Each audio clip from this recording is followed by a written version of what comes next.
Welcome everybody to the SnackieCakes.com video review for Crysis 2.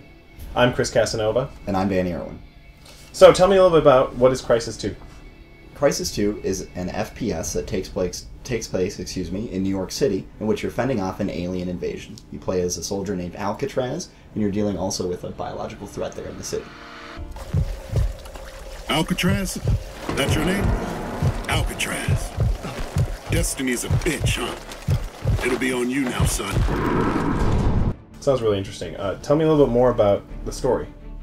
Okay, well, as I said, you're playing as Alcatraz, who's like a spec ops soldier, who was initially sent into New York City to deal with a biological threat that's being basically a virus that's being caused by the aliens and kind of melting people down in a pretty horrific fashion. The first game, it carries right off of that, was actually taking place in an island off of North Korea in which you're fighting North Korean soldiers and then eventually dealing with an alien invasion that you found there. This time it's a bit more worldwide. It's kind of carried into that next level of invasion, and so now cities and other places are being attacked. And this time, of course, it's in New York City is kind of the backdrop for that, and you're dealing with it there. So you told us about the story. Tell us a little bit more about the characters and how do they interact. Okay, absolutely. Well, characters are definitely something that's very important to me in any game with a good story. And in some respects, Crysis 2 delivers, and in others it fails. There are a couple of performances, namely the voice acting, the dialogue written, that fall a little flat. They're just not particularly convincing. There's one soldier in particular who's kind of, he's sort of your enemy that you're chasing through the game, or one of them, and he just sounds ridiculous. It's really hard to take him seriously. Just so you know, Prophet, you walk slow. You play nice. But there are some other really good characters. There's a scientist you interact with early on that's pretty believable. There's an old man later named Hargreave who's just excellent. Everything he says is cool. He's got a great accent. He feels really believable, really lifelike. And any time in which I was getting some of the story from his angle was awesome. So, overall, pretty good. He reminds me a lot of the G-Man from Half-Life, you guys know. He played just excellent. Definitely. But for now it'll have to do. I don't believe we've been introduced. Jack Hargreave, at your service. Prophet, I don't know what you did back there, but the suit signal's going crazy. It's off the chart. I've got interface protocols rolling up on all the lab systems and a bunch of biotech patent documentation with Hargreave's name all over it.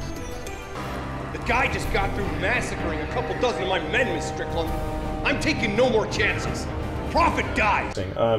One thing that was really interesting about the first game and compelling about it was its graphics and how it took the world by storm and how powerful it was. How's Crysis 2, and is it up to par to that? Absolutely. I definitely think it lives up to as you said, the graphical fidelity of the first game. It just looks amazing. Playing through it was quite the trip, just astounding, breathtaking at pretty much every moment. And a lot of that has to do with the fact that they've not just become they obviously had the technology and the foundations of that really set in the first game, but this time they've really upped the ante with their design and their art and character models and just the color palette and everything that goes together into making something really visually appealing. And so basically the game is just breathtaking, and it's wonderful to see the rendition of New York City, which they did so faithfully. Absolutely. And one thing that was sort of controversial was that it was sort of dumbed down of a graphics engine compared to the first one. And recently they've sort of tried to repair that reputation. What happened with that? Okay, well, the first game was DirectX 10, and just really almost no computers could handle it for a variety of reasons. It had so much going on. I remember I couldn't play it for a number of years. With the second game, they've actually made it on Crytek Engine 3, but really the goal of that was to bring the game to consoles. So now, of course, it's going to run on Xbox and PS3 and everything. As a result, yeah, they had to reduce some of that because, of course, those aren't as powerful. But so while you're going to see, in some respects, lower quality textures, and it is DirectX 9, so the lighting effects aren't quite as up to par as the first game, overall, I'd say it actually looks a lot better because of all those other elements I just said. Okay, so as you said, part of that was this new graphics engine that sort of catered itself to all these different consoles and hardware. How did the gameplay suffer from that, or didn't it?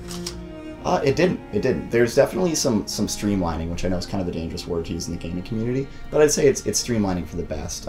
In the first game, you had 4 suit powers. Of course, it's coming from your nanotech suit: speed, stealth, strength, and then an armor mode as well. And those have been kind of keyed into, I guess, just more natural functions. Like now there isn't an actual speed command on the suit, but when you shift, you run really fast, and that's your speed.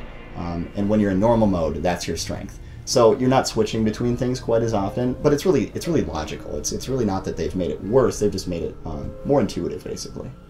Excellent. So then more of how is the design of this new game?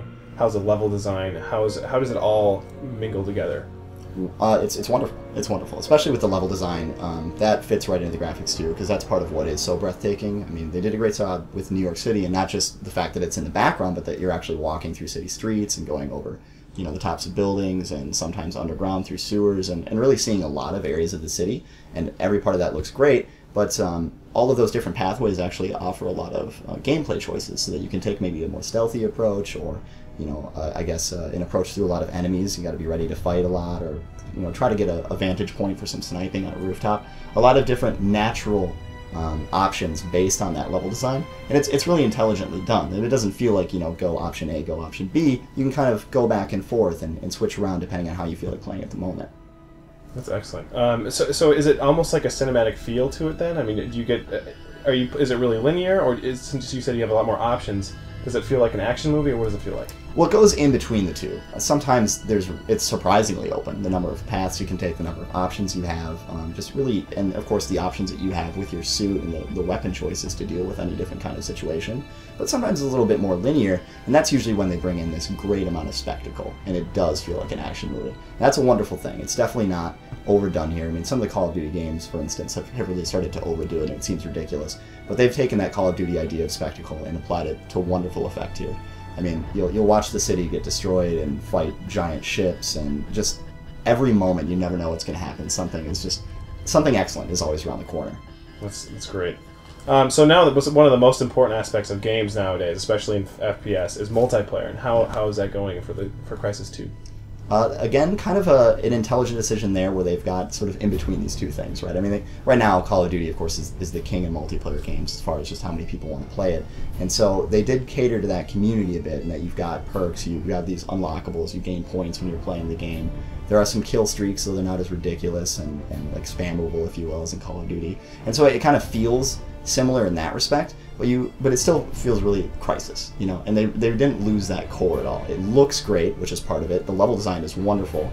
It has a lot of verticality, which is really key, so that, I mean, in any given area of the level, there might be actually like 50 feet of space where you can be in any part of that, all these different levels, and it really, it makes it so that you can't just look around you have to look like up and down as well, and that's really great, and I'd say definitely unique for the game. And then, of course, you're always using your suit. You still have that. It hasn't lost that in the multiplayer, so you still have the option to be more stealthy and maybe run around and try to melee people or something like that, or just get into a better position, or use your armor modes and just try to take people on more directly. I mean, whatever it is, however you just plan to play, it still feels like you're playing Crysis, and it feels like a really natural fit into the multiplayer environment. So we talked a little bit about gameplay. Tell us a little bit more about it. Is it balanced? Will people be raging? How does it work? Sure, good question. I mean, it's always important when you're talking about a multiplayer environment. I'd say Crysis 2 is surprisingly balanced. I know that when I was reading up on the game when it was about to come out, I was a little worried about the suit powers, as I'm sure a lot of other people were. I don't want to get stabbed in the back by somebody who's stealthing 24/7 or anything like that. And they did a really good job, because armor mode has its place. You can take a couple of extra hits, but not that many. Maybe an extra headshot at most, so it doesn't make you invincible by any means. And of course, everyone has access to these powers, so there's an innate balance to that. With the stealthing, you can see them a little bit, and you actually every player has a nanotech vision kind of, see in the dark mode, if you will, and you can actually see heat signatures a little bit, so you can also detect invisible players to a certain range. So that doesn't ever really get that obnoxious. It really fits into the way the game works. And also part of that also with the stealth is that the levels are a little bit more open, and that there might be open, like, say, expanses where there's not a lot of protection from gunfire, so that you really need stealth to get around the environment without being totally open, and it really fits to that. Another part is just the maneuverability that every player has. The levels are big and a lot of verticality again, and you can actually climb over like anything, it's awesome. I mean, it's like basically ultra parkour. You can just run up any wall and like grab onto any ledge, and it's surprising how fast you can get around the levels, so that with that speed, it's kind of easy to counter, say, like the slower movements of both stealth and armor. Another thing is that while it does have kill streaks, They're a lot harder to attain than in something like Call of Duty, so they don't ever feel as obnoxious, because when you kill a player, they actually drop dog tags on the ground, and you actually have to pick that dog tag up for that kill to count in your kill streak. So you can't just snipe people off from a distance and collect all these dog tags and start calling them airstrikes. So what was your overall impression, and how did Crysis 2 culminate as a final game, and is it worth buying? Absolutely. It's definitely worth buying. If you enjoyed the first Crysis, you're going to be picking up right where you left off here. You know, it follows the same kind of story. The gameplay is if anything, streamlined in a sensible fashion, as we said. The level design's great. It's a more exciting environment than just a jungle. So if you're already familiar with the Crysis series, then absolutely buy it. It's definitely gonna perform the way you want it to. If you're new to the series, absolutely do it still. You know, you're not gonna get too lost. It'll make sense where you're picking off. Because you're picking up in the middle, it makes sense to come in the alien invasion. You're gonna know what's going on and what to do, and you're gonna have a great time doing it, because Crysis 2 is absolutely a wonderful game, full of spectacle, full of great gameplay, great guns, great enemies, great level design, everything. I highly recommend it. Thank you for joining us at SnackieCakes.com for this video review. Please stay tuned for future content updates and anything else that we post on the website. Thanks again. Thanks a lot for your time. Have a good one.